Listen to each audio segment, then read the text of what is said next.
अस्सलाम वालेकुम रहमतुल्लाह। कामरान काज़मी नाल बैठे ने प्रोफैसर सईद अहमद साहब। तुसीं हुण सारे वाकफ हो गए हो ते शर्रे शैतान ते इन्हां ताकतां जिहड़ियां शैतानी कुवतां ने जिहड़ियां इंसान नूं डिस्टर्ब करदियां ने ज़ाहिरी बातनी शक्ल दे विच, उन्हां दे बारे गल हो रही सी प्रोफैसर साहब नाल।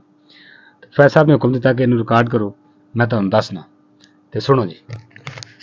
हाँ जी, ये हज़रत मियाँ मोहम्मद बख्श रहमतुल्लाह अलैह आप सरकार की जी सब तो मशहूर किताब है शोरा फाक किताब, बल्कि देखा जाए तो बड़े सगीर दियां जिहड़ियां चंद किताबां ने उन्हां चों एक है सैफ मुलूक जी जी।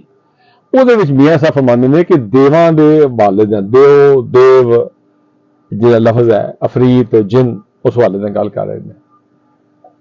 ਸ਼ੈਤਾਨੀ ਕੂਵਤਾਂ ਨੂੰ ਕਹਿ ਲਿਆ ਸੀ, ਸ਼ੈਤਾਨ ਵੀ ਜਿੰਨ ਹੈਗਾ ਸੀ। ਉਹ ਕਹਿੰਦੇ ਨੇ ਕਿ ਦੇਵਾਂ ਤਾਈਂ ਕੂਵਤ ਬਹੁਤੀ, ਕਿਤਨੇ ਆਸਨ ਕਰਦੇ, ਕਿਤਨੇ ਆਸਨ, ਕਿੰਨੇ ਸ਼ਕਲਾਂ ਬਣਾਉਂਦੇ ਨੇ ਆਪਣੀਆਂ, ਕਈ ਕਿਸਮ ਦੇ ਪੋਜ਼ ਬਣਾਉਂਦੇ ਨੇ, ਪਲ ਵਿੱਚ ਵੱਧਦੇ, ਪਲ ਵਿੱਚ ਘਟਦੇ, ਪਲ ਵਿੱਚ ਛੁਪਣ ਵਿੱਚ ਨਜ਼ਰ ਦੇ, ਛੁਪਣ ਵਿੱਚ ਨਜ਼ਰ ਦੇ, ਪਲ ਵਿੱਚ ਵੱਧਦੇ, ਪਲ ਵਿੱਚ ਵੱਧ ਜਾਂਦੇ ਨੇ, ਉਹ ਅਸਮਾਨ ਤੱਕ ਪਹੁੰਚ ਜਾਂਦੇ ਨੇ, ਪਲ ਵਿੱਚ ਘਟ ਜਾਂਦੇ ਨੇ, ਮੱਖੀ ਬਣ ਜਾਂਦੇ ਨੇ, ਛੋਟਾ ਜੀ ਕੀੜੀ ਬਣ ਜਾਂਦੇ ਨੇ, ਛੁਪਣ ਵਿੱਚ ਨਜ਼ਰ ਦੇ ਤੇ ਛੁਪਣ ਵਿੱਚ ਨਜ਼ਰ ਦੇ ਤੇ ਨਾਲ ਨਜ਼ਰਾਂ ਤੋਂ ਛੁਪ ਵੀ ਜਾਂਦੇ ਨੇ। ਇਹ ਹੁਣ ਦੱਸੀ ਜਾ ਰਹੀ ਅਸਲ 'ਚ ਉਹ ਜਿਹੜੀ ਮਖਲੂਕ ਹੈ ਇਹ ਨਜ਼ਰ ਨਹੀਂ ਆਉਂਦੀ, ਇਹ ਸਾਨੂੰ ਤਾਂ ਦੇਖ ਰਹੀ ਹੁੰਦੀ ਹੈ, ਬੰਦੇ ਨੂੰ ਦੇਖ ਰਹੀ ਹੁੰਦੀ ਹੈ, लेकिन खुद असी नहीं देख पाते, इंसान नहीं देख पाते। फिर फरमाते ने इन्हां दे बारे च मियां साहब लिखते हैं, इन्हां अफरीतां दे बारे जिन्हां दे बारे सैफ मुलूक च लिखते हैं कि होरों होर बनावट सूरत बन सकते कई चीज़ां, कई शैवां बन जाते हैं, पता नहीं की बन जाते हैं।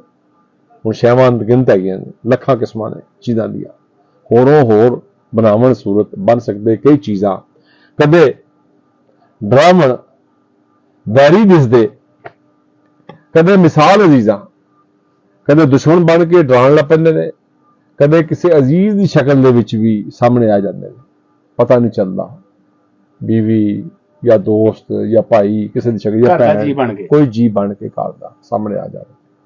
ਹੋਏਗਾ ਵੀ ਸ਼ੈਤਾਨ ਦੇ, ਹੋਏਗੀ ਸ਼ੈਤਾਨੀਅਤ ਉਹਦੇ ਵਿੱਚ, ਉਹ ਆ ਜਾਂਦੇ ਨੇ। ਉਹ ਫਿਰ ਕਹਿੰਦੇ ਅੱਗੇ ਕਹਿੰਦੇ ਮੀਆਂ ਸਾਹਿਬ ਕਿ ਆਦਮ ਜਿਹੜਾ ਹੈ ਇਹ ਇੱਕ ਛੋਟਾ ਜਿਹਾ ਮਖਲੂਕ ਹੈ, 5.5 ਫੁੱਟ 6 ਫੁੱਟ ਦਾ, ਇਹ ਕੁਛ ਹੈ ਨਹੀਂ ਹੈ, ਇਹ ਤਾਂ ਪੋਟੀ ਨਿੱਕੀ ਜਿਹੀ ਹੈਗੀ ਹੈ। ਆਦਮ ਹੈ ਕੀ ਚੀਜ਼ ਵਿਚਾਰਾ, ਨਾਲ ਉਹਨਾਂ ਦੇ ਪੋਟੀ ਝੱਟ ਅੰਦਰ ਚਾਹ ਖੜਦੇ ਇਵੇਂ ਇਲ ਖੜੇ ਜਿਉਂ ਬੋਟੀ, ਐਂ ਚੁੱਕ ਕੇ ਲੈ ਜਾਂਦੇ ਜਿਵੇਂ ਇਲ ਜਿਹੜੀ ਹੈ ਬੋਟੀ ਝਪੱਟਾ ਮਾਰ ਕੇ ਲੈ ਜਾਂਦੀ ਹੈ ਚੀਜ਼ ਕਾਈਟ, ਇੱਕ ਲੰਮਾ ਸਕਿੰਡ ਤੇ ਬਹੁਤ ਦੂਰ ਦੀ ਗੱਲ ਹੈ, ਝਪੱਟਾ ਮਾਰਦੀ ਉਹ ਲੈ ਕੇ ਜਾ ਰਹੀ ਹੈ। ਇਹ ਦੱਸੀ ਗੱਲ ਉਹਨਾਂ ਨੇ ਉਹਨਾਂ ਦੀ ਤਾਕਤਾਂ ਦੀ, ਕਿਹਨਾਂ ਦੀ, ਦੇਵਾਂ ਦੀਆਂ, ਅਫਰੀਤਾਂ ਦੀਆਂ, ਜਿੰਨਾਤ ਦੀਆਂ ਤਾਕਤਾਂ ਦੀ ਗੱਲ ਕਰ ਰਹੇ ਨੇ ਇੱਥੇ ਮੀਆਂ ਸਾਹਿਬ। ਇਹ ਪਹਿਲਾ ਹਿੱਸਾ 3 ਸ਼ੇਰ ਸਮਲੂਕ। ਅਗਲੇ 3 ਸ਼ੇਰਾਂ ਵਿੱਚ ਮੀਆਂ ਸਾਹਿਬ ਇਨਸਾਨ ਦੀ ਗੱਲ ਕਰ ਰਹੇ ਨੇ ਕਿ ਇਹ ਇਨਸਾਨ ਕਿੰਨਾ ਤਗੜਾ ਹੈਗਾ। ਉੱਥੇ ਫਿਰ ਗੱਲ ਕਰ ਰਹੇ ਨੇ ਕਿ ਪਰ ਇੱਕ ਲੇਖੇ ਆਦਮ ਦਾਦਾ, ਪਤਾ ਤਾਂ ਸਾਨੂੰ ਦੇਵਾਂ, ਇੱਥੇ ਦੇਵਾਂ ਤਾਂ ਮਰਾਦਾ ਮੈਂ ਤੁਹਾਨੂੰ ਦੱਸਦਾ। अगले मिसरे विच कह रहे हैं कि ज़ाहिर बातन पाकी होवे पेश नहीं फिर देवा, जब बंदे की ज़ाहिरी तौर पर तारत होवे, बातनी तौर पर पाकी होवे तो फिर उन्हां दी पेश नहीं जा सकती, देवां दी पेश नहीं जा सकती, ठीक है, पेश नहीं फिर देवा कि देवां दी पेश नहीं जा सकती। फिर ज़ाहिर पाकी जुस्से जामे जे बंदे नूं होवे, ज़ाहिरी तौर पर जुस्सा और जामा लिबास और बदन इंसान का अगर पाक होएगा तो जाहिर दे जिन भूत ना पाउंदे, जिथे जा खलोवे, जिथे मर्जी जाके खड़ा हो जाए, डजंट मैटर, बियाबान जगह विच अगे पीछे दी गल कर रहे हैं। अख दा शैतान तो मतलब है कि दस्या जा रहा है कि इंसान जिहड़ा है ये पहला असीं उन्हां दी गल कर रहे हैं ना, अगर ज़ाहिरी तौर पर तुहाडी पाकी नहीं हैगी, तुहाडी अख पाक नहीं हैगी, तुहाडी ज़बान पाक नहीं हैगी, तुहाडा रिज़िक पाक नहीं हैगा ਜਾਂ खा रहे सी, तो अगर तुहाडी अख पलीत है तो तुसी हर शहर पलीती नज़र देखोगे, किसी की मां भैन जा रही तुसी उन्हें पलीत अखां नाल देखोगे, तुसी बात नहीं आओगे कि बंदा कोई थोड़ा जिहा सौखा है उस दौलत नाल देखोगे तो उस पलीती की निगाह नाल देखोगे। क्या बात, इंसान की अख पलीत है ना। मियां हज़रत शाह हुसैन की लाइन है बड़ी थोड़ी कि जिन्हां पाक निगाहां होईयां कई नहीं जांदे ठगे, जिन्हें निगाह पा के ठगिया नहीं जाता, निगाह की पलीती जी है इंसान ठगिया जाता है कि मम्मी लै लवा, मम्मी लै ला, मैं भी ये ले लूँ, मैं भी वो ले लूँ, बारह बारह मार्केटां भरियां पियां रुकी जाते, ਇਹ ਗੱਡੀ ਲੈ ਲਵਾਂ, ਇਹ ਮੋਬਾਈਲ ਲੈ ਲਵਾਂ, ਇਹ ਚੀਜ਼ ਲੈ ਲਵਾਂ। ਅੱਖਾਂ ਦੀ ਪਲੀਤੀ ਹੈਗੀ ਸਿਰਫ।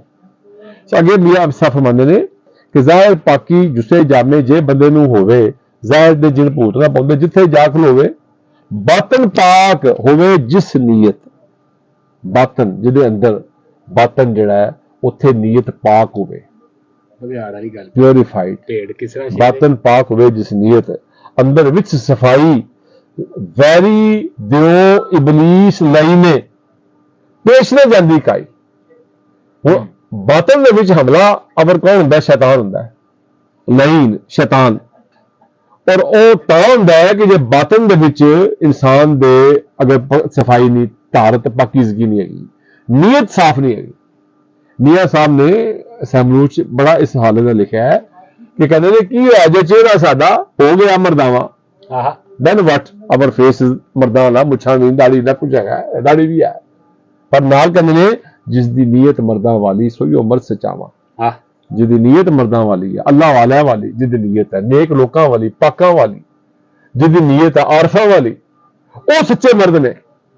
ਬਾਕੀ ਜਿਹਦੀ ਨੀਅਤ ਵਿੱਚ ਖੋਟ ਹੈ, ਉੱਤੋਂ ਮੀਆਂ ਤਸਬੀ ਤੇ ਵਿੱਚੋਂ ਮੀਆਂ ਕਸਬੀ, ਇਹ ਬੜਾ ਸਾਡੇ ਕਾਮਨ ਹੈਗਾ, ਬਦਬਖਤੀ ਸਾਡੀ। ਇੱਥੇ ਮੈਨੂੰ ਮੀਆਂ ਸਾਹਿਬ ਦਾ ਇੱਕ ਹੋਰ ਸ਼ੇਰ ਜਿਹੜਾ ਯਾਦ ਆ ਰਿਹਾ, ਉਹ ਬੜਾ ਸੋਹਣਾ ਸ਼ੇਰ ਹੈਗਾ ਮੀਆਂ ਸਾਹਿਬ ਦਾ। ਉਹ ਕਹਿੰਦੇ ਨੇ ਕਿ ਭੇਡਾਂ ਵਾਂਗ ਹਲੀਮ ਵਿਖਾਵੇ ਉਹ ਨੀਅਤ ਦੇ ਭਗਿਆੜਾ। ਉਹ ਤੂੰ ਭੇਡਾਂ ਵਾਂਗ ਬੜਾ ਹਲੀਮ ਹੈ ਤੇਰੇ ਬੜਾ ਹਿਲਮ ਹੈ, ਆਜਜ਼ੀ ਹੈ, ਠੀਕ ਹੈ, ਲੇਕਿਨ ਤੇਰੀ ਨੀਅਤ ਭਗਿਆੜਾ ਵਾਲੀ ਹੈਗੀ ਹੈ। Inside you are wolf, outside ਦਾ face is like a sheep. So ਇੱਥੇ ਕਹਿ ਰਹੇ ਨੇ ਕਿ ਭੇਡਾਂ ਵਾਂਗ ਹਲੀਮ ਵਿਖਾਵੇ ਨੀਅਤ ਦੇ ਭਗਿਆੜਾ। ਇਹ ਕਹਿੰਦੇ ਨੇ ਮਿਸਲ ਫਰਿਸ਼ਤੇ ਸੂਰਤ ਦਿਸੇ ਬਾਤਨ ਦਿਓ ਅਵਾਲਾ। ਮਿਸਲ ਫਰਿਸ਼ਤੇ, ਜਿਵੇਂ ਫਰਿਸ਼ਤਾ ਹੁੰਦਾ ਹੈ, ਕਹਿੰਦੇ ਜੀ ਇਹਦੀ ਸੂਰਤ ਫਰਿਸ਼ਤਿਆਂ ਵਾਲੀ ਹੈਗੀ ਹੈ, ਲੇਕਿਨ ਇਹਦੇ ਅੰਦਰ ਜਿਹੜਾ ਹੈ ਬਾਤਨ ਦਿਓ ਅਵਾਲਾ, ਇਹਦੇ ਅੰਦਰ ਬਾਤਨ ਦਿਓ ਜਿਹੜਾ ਅੱਗ ਦਾ ਭਰਿਆ ਵੋਲਕੈਨਿਕ ਜਿਹੜਾ ਸ਼ੈਤਾਨ ਇਹਦੇ ਅੰਦਰ, ਉਹਦੇ ਅੰਦਰ ਮੌਜੂਦ ਹੈਗਾ ਇਹਦਾ ਬਾਤਨ ਦੇ ਵਿੱਚ। So duality, so people always sometime they have the duality. ਦੋਗਲੀ ਜ਼ਿੰਦਗੀ ਲੋਕੀ ਗੁਜ਼ਾਰਦੇ ਨੇ ਕਿ ਜ਼ਾਹਿਰੀ ਤੌਰ ਦੇ ਉੱਤੇ ਬੜੇ ਪਰਹੇਜ਼ਗਾਰ, ਬੜੇ ਨੇਕ, ਬੜੇ ਹਮਦਰਦ, ਪਰ ਬਾਤਨੀ ਤੌਰ ਤੇ ਬੜੇ ਜ਼ਾਲਮ, ਵੱਢਣ ਵਾਲੇ। ਬਹੁਤ ਸ਼ੁਕਰੀਆ, ਬਹੁਤ ਸ਼ੁਕਰੀਆ, ਬਹੁਤ ਸ਼ਾਨਦਾਰ ਗੱਲ।